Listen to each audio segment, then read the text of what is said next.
welcome back to my channel. Today's video is going to be my first monthly reading wrap up for the year for January of 2024.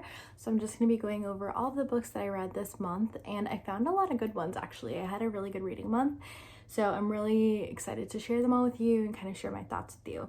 So overall this month I read 15 books, which is quite a bit, a lot more than I feel like I had anticipated, but like I said, I had a really good reading month and I really enjoyed it, so it worked out really well.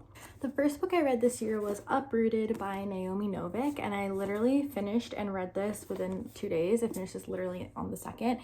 It was really good. I think it was a little bit harder to get into at first because the pacing was a little bit slow, and I'm somebody that likes more like fantasy romance, and this one is definitely just fantasy. I would say the romance in this is like not even really romance.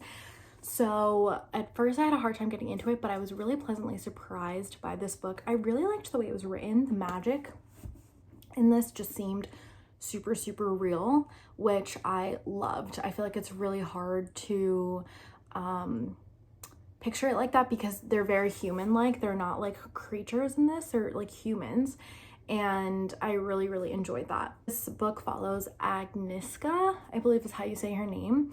And she's basically like a girl in a village, and the way that the village works is every 10 years there's this wizard called the dragon, and he comes into the village and basically picks a girl to take with him to live in the tower with him for 10 years. And nobody knows what goes on in this tower. Like everyone says that, you know, nothing happens, like nothing shady happens or against their will or anything like that. But basically what happens is he takes these girls into this tower, and then in 10 years they're released and they're allowed to do whatever they want. They can go back to their normal life, but none of them want to go back to their normal life. And basically he picks like the prettiest girl in the village, and Agnieszka is like gone through her whole life knowing that she's not going to get picked because she's not the prettiest girl in the village. Her best friend is. So their entire childhood, like the entire village knows that her best friend is going to get picked and she's not going to get picked. And then the day comes around where the dragon comes to pick them up, and somebody that is not her best friend is picked. And so it's kind of about that story and kind of what happens after that. And again, I thought it was done really, really well. I will say I saw in Book Talk that this was rated like high on the spice level. I would say this is half of a chili pepper, if anything. This is not spicy. It's not a romance book. If that's what you're looking for, this isn't going to give that. But as somebody that prefers romance, I was pleasantly surprised by this, and I would like really recommend that you guys try it out. I gave this book 4 stars. I really, really enjoyed it. Really recommend it. It's definitely not a 5-star read for me because it's just not my cup of tea, but I thought it was really well done, very well written, and super entertaining. The next book I read this year was Behind the Net by Stephanie Archer, and I gave this book 3 stars. This is basically a really cute, sweet NHL hockey romance. She ends up being like a dog sitter for a guy that plays in the NHL. And it turns out like on their meeting that he used to be in high school with her, and they both basically used to have like crushes on each other, but he was a little bit older, he was popular, so she never thought that he knew who she was, and she liked him since like the beginning of time, the age-old classic rom-com story. I thought some of the spice scenes in this one were a little bit cringy. That's why it like wasn't my favorite, but it was good. It was well done. I would recommend it. It just basically does the job. It's nothing like, you know, revolutionary or anything like that. But then right after that, I read the second book in the series, which is The Fake Out, also by Stephanie Archer, and this one I gave 4 stars. I loved this one. I loved the couple. I thought they were so cute. So basically like she got out of like a horrible relationship, and she's like the physical therapist for their hockey team, and her ex ends up coming back into the picture and like ends up playing on this hockey team. And it's about like, it's basically like fake dating. So the guy's like, I'll help you make him jealous, and Again, age-old story. We know how this one goes, but this one was so well done. I loved like the banter between them. I thought it was like super entertaining, really fun. I binged it in literally one day. It was so good, and I liked it like so much more than the first book, and I would super recommend it. You don't need to read the first one to read the second one, but I would recommend reading both. But if you had to pick one, definitely I would pick the second one. It was so good. The next book I read was, oh my gosh, one of my great discoveries of the month. I decided on a whim to kind of start the Magnolia Park series, and I hadn't like really known what it was about, and I hadn't like even known that the next book was coming out super soon, but I just kind of on a whim started it. I read it on my Kindle. Oh my gosh, did this series take me down a rabbit hole. I really wasn't expecting it. I didn't really know what it was about. I knew a lot of people loved it, but it was so good. So first I read the first book, which was Magnolia Parks, and I gave that one 4 stars. I really liked it. It was so frustrating because there's so much back and forth, but essentially that is the point of the story, is that it's like about this toxic relationship, but you can tell that they really love each other, and it's more of like a will they end up together, won't they end up together. It was so well done. I so much enjoyed the first book, way more than expected, and it took me down a rabbit hole. That is the Magnolia Park series. The next book I read was The Next Door Nemesis by Alexa Martin, and I gave this book 4 stars. I really liked this. Again, this is another one of the like easiest like little romance reads. It's about this girl who is a like screenwriter or like a writer, and she's from like a small town, but she moves to LA to like pursue her dreams, her dream job, whatever.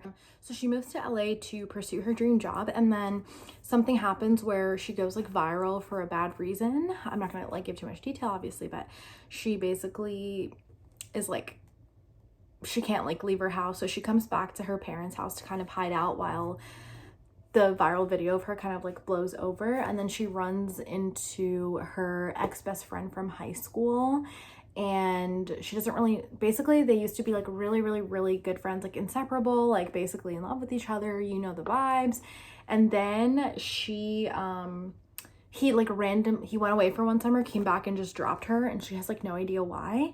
And so since then they've been enemies. So she runs into him, and then they basically both run for president of like the homeowners association basically. And it's about like that and like their relationship. Again, nothing profound. It was really well done. This one, some of the spicy scenes or like the smutty scenes were not fun to read. I did not enjoy that one. It was really good. If you read this book and you get to the part about his room, I loved that part. I ate it up, and I thought it was really sweet. And again, just done really well. It does what it needs to do. The next book I read was The Surgeon by Leslie Wolfe, and I gave this one 3 stars. It is basically a psychological suspense, like psychological thriller about this main character who's a surgeon, and she's like never lost a patient before in her life. And then I'm sure, as you can imagine, she gets this one patient on the operating table, and she has this rule that she never looks at her patients' faces, but she looks at her patient's face and basically decides to not save his life like on the operating table. And you know, you basically spend the whole book trying to like uncover like why she did that, who this is, and like what's going on. So it's about that, while simultaneously the other plot line running like in conjunction with this is a journalist who is obsessed with like taking the surgeon down, and like we figure out why, like about, I guessed it, but you figure out why like just like a little bit into the book. And it's about like her trying to take the surgeon down while the surgeon simultaneously trying to like dodge all the bullets of the fact that she basically like let this patient die. It was good. It wasn't very thrilling. I predicted the beginning, the middle, and the end after literally the first chapter, so it was pretty, predictable. It was okay. I would say that there are better psychological thrillers out there, but I did like want to finish reading it, and it was a mid book, so it gets a 3-star, essentially, like not much more to say. Then I read my first 5-star of the year, which was Yumi and the Nightmare Painter by Brandon Sanderson, and again gave this book 5 stars. First of all, this book is beautiful. I borrowed it from my friend, so I had to give it back to him, but this book is literally one of the most gorgeous books I've ever seen. both like aesthetic wise, but also the writing was just stunning. And I know Brandon Sanderson's like a legend for fantasy, but this was like romance, like fantasy romance. It was so good, so well done. This book is basically a love letter to his wife, which makes it even better. But oh my gosh, the book was so good, and it still had the elements of Brandon Sanderson where the plot was well developed. It was a little bit complex. There was more to it than what originally meets the eye. It was so well done. I became so attached to the characters, and more than the characters, I was just really attached to like the world, which I haven't really experienced before. I feel like usually I get more attached to the characters, but this one I was super attached to the world and like what happens to the world and uncovering like the mystery of like what was going on in the book. It was so well done. Highly recommend it. If you get a chance to read it, get your hands on it. This is like one of those books that I was like, you need to buy the book because it's just stunning, like stunning. The illustrations are gorgeous. The artist that illustrated on this is literally insane, and the book was amazing. Next book I read was Wildfire by Hannah Grace, and I gave this book 2 stars. I am a huge Icebreaker fan. That's actually a 5-star read for me. So I was really excited for this, but oh my gosh, I just could not get through this. I read this for like months. Like I got it when it originally came out, and then I like could not just get through it. The girl Aurora was like really annoying to me. We were literally like insta-lovey, and I'm not an insta-lovey person. I feel like Russ's character kind of had like 2 parallels that didn't make a lot of sense. Like he was super sweet, like super sentimental, like down, you know, like down bad basically. But then also at the same time, I don't know, I felt like his like physicality and like his actions like didn't necessarily mesh with like what his personality was being portrayed as, and so it didn't make a lot of sense to me. The next book I read was Daisy Hates by Jessa Hastings, which is the second book in the Magnolia Park series, and this one I gave 3 stars. I'll talk about this more. I prefer Daisy and Christian, but in this one I think it was just like setting up who like Daisy and Julian was. And so like because of that I wasn't like a huge fan, and then also because I love Daisy and Christian, that's why this book was like a little bit hard for me, and you'll understand why like when you read it and obviously when I talk about it a little bit more. But the thing that I like really loved about this book is this isn't a spoiler because it's like said really early on in the first book, but Christian is like in love with Magnolia, but he like hates her in this book, and I loved that. I thought that was so entertaining. Then I read again after Daisy Hates, I was in the Magnolia Parks like rabbit hole. So then I read Magnolia Parks The Long Way Home, which is the 3rd book in the MPU series, again by Jessa Hastings, and I gave this book 4 stars. This was heartbreaking, lovely, super well written, really well done. And I really liked this book because I felt like I could really see BJ's character development and evolution of who he is and why he does things the way that he does. And then you also get a lot of answers as to what happened, like what went wrong. And then you get a lot more into Magnolia and BJ's backstory, which I predicted, but it was just so well done, so well written, really gorgeous, and it was really sad. It was, but especially the ending took me out. Then I read Daisy Hates The Great Undoing, which is the 4th book in the Magnolia Park series, and this one was a 5-star for me. This book was a 5-star for me, and man oh man did I love this book. Everything about this book was perfect to me. I love Daisy and Christian. I love Julian's POV in this. I loved what was going on. Daisy Hates was just amazing, show-stopping, perfect in every way. Wouldn't change a thing about it. And it was super well done. Next book after that I read was Before We Were Strangers by Renee Carlino. I had really high hopes for this because I really liked Swear on This Life by her, and I read that last year, and that was actually one of my top books of last year. So I picked this up, and this one was okay. It was a 3-star for me. Basically, this is about, it follows like this guy who's like middle-aged guy, and he's like gone through a divorce. He's just like really unhappy in his life. He just feels kind of like stuck in his job, whatever. And he sees this girl from his childhood on the subway. Like as she drives off, he like sees her, and he like cannot think about anything else because he was like super in love with her when they were kids in college. And it's basically about like, I liked how she does this thing where you see the past and you see the present. She did that in her other book too. So it basically goes through like their story up until they departed, or like they parted ways, and kind of what happened and from each of their point of views, which is so nice. And then it goes into them reconnecting and like what has happened since then and how they move past it. I thought it was really well done. It was sad, like what was happening in the book, but I felt it to be a little bit cheesy, a little bit cliche. And if you read this, like him being mad at her towards the end, like made no sense to me, because I was like, how can you be mad at her? Like the next book I read this month was probably my worst book so far, and like one of my least favorite books I've ever read. And it's The Adjusted Heir by Sarah Hashem. So I gave this book 2 stars. I picked this up because it was supposed to be like a romantasy, but TBH, they were literally enemies until the last 5 pages, and then suddenly they liked each other. Also, I felt like the plot and the world building was so confusing. I could not follow it at all. I literally would like write down notes and still not be able to follow it. Like it was just like really, really hard to follow in my opinion. A lot of the names were like very confusing. The plot like super, super, super confusing.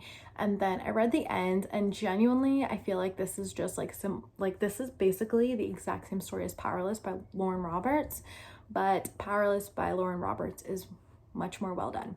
So if you're looking for that exact type of story where it's like super, super hardcore enemies and then, you know, they end up like liking each other, I would say you should read Powerless and not this book, because this one just really, really fell flat and I did not enjoy it.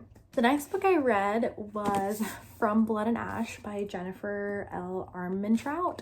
And this is the first book in the Blood and Ash series. So this is a 6 or 7 book series, and I believe it has like a prequel series that runs like kind of in tandem with it. And there's like a specific reading order, kind of like the Throne of Glass series. This is the first book. It essentially follows this main girl, Poppy, who is known as the Maiden, and she's basically raised by the crown, super sheltered. She's like not allowed to do anything, and the people around her take like a lot of advantage of her, but she's supposed to be this like chosen one that's like super like valuable, and like nobody can touch her and blah blah blah.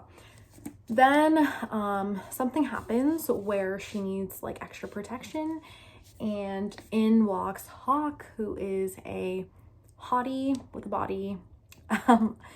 And he comes to be like on her royal guard and like basically protect her. He's like her right-hand man, basically about like Hawk coming to provide her protection against the vampires and kind of all of that stuff and kind of everything in between that happens.